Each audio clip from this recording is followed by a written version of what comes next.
How's it going, everybody? I am making a video on how I pick a dividend stock using free cash flow, and this is just something that I've been playing around with because when you're picking a dividend stock, it's not always about, is the dividend the right thing? Is it good for you to have a dividend paying you?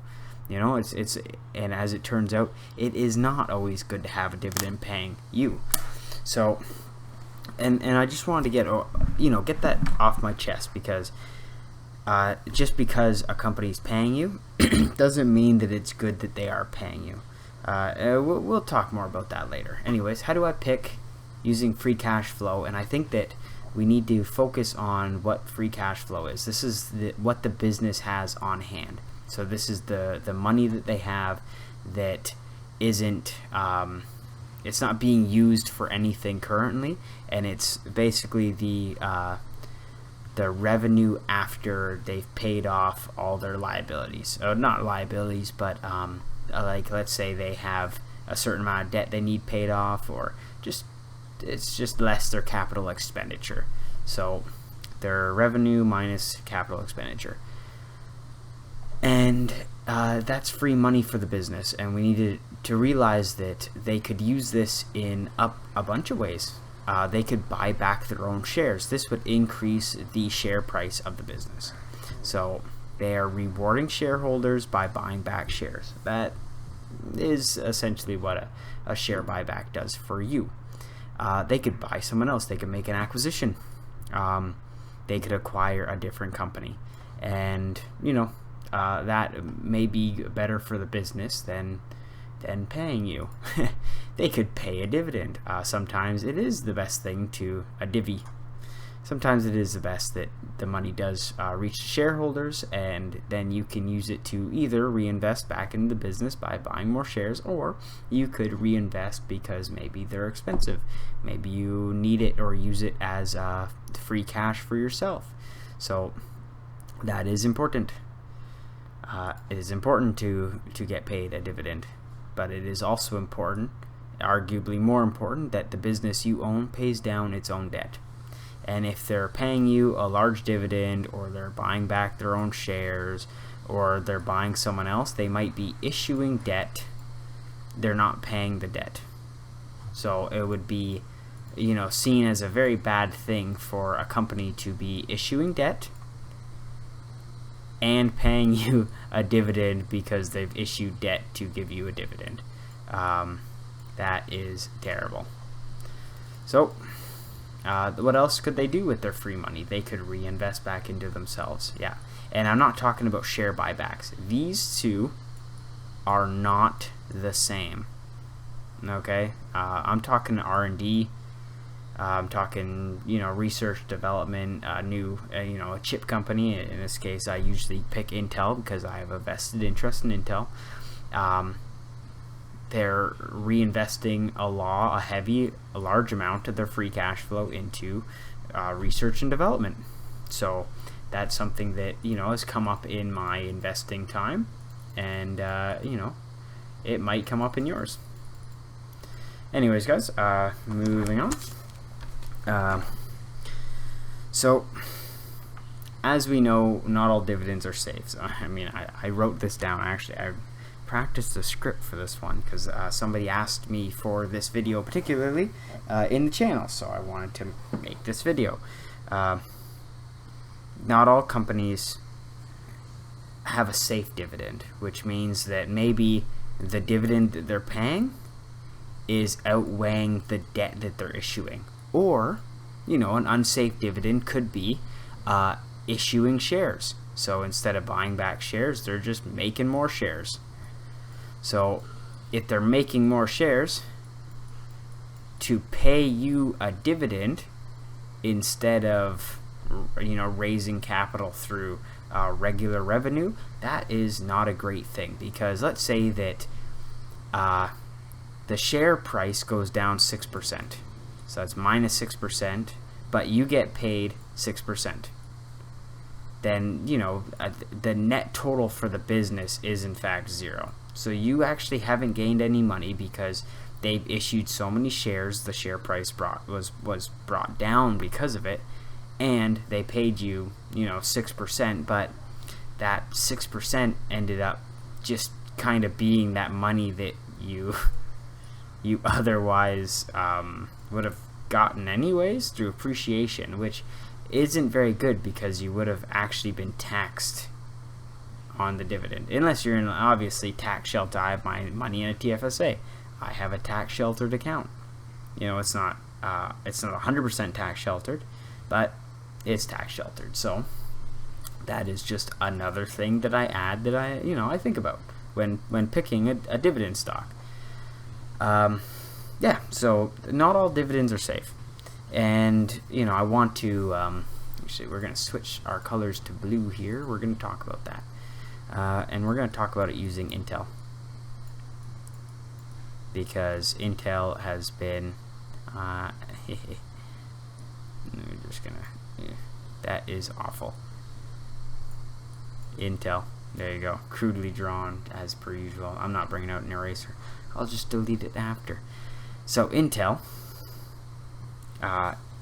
has, they've issued, or actually they've been buying back shares. They haven't been issuing shares, but they have been acquiring debt, so they haven't been paying their debt. They also came out and said, we're still going to do the dividend. Okay, they're also reinvesting back in themselves.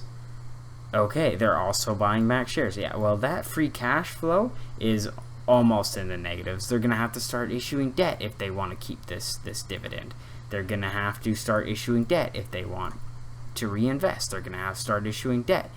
They're obviously not going to buy back shares by introducing debt. That would be hilariously just, I don't know if it's ever happened, but I just logically cannot see that as being a good thing. But a company that is inherently losing their free cash flow is losing out on the ability to pay debt, to reinvest, to pay a dividend, to buy back shares, to appreciate.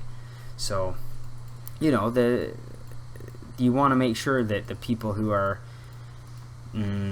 that Intel in this case is doing the right things with their money, and I think that they are. They are reinvesting back into themselves. They are paying off debt. Actually, they had very little debt to begin with, which is great, but I would hate to see them issue debt in spite of this dividend. So I'm kind of waiting for that. I'm really waiting for them to slash their dividend, which I could only see as a good thing for a company, especially a company like Intel, in my humble opinion. So that is not to be confused with your guys' due diligence, which is what I'm trying to teach here, is the process of using free cash flow to decide if a company is doing the right things with their free cash.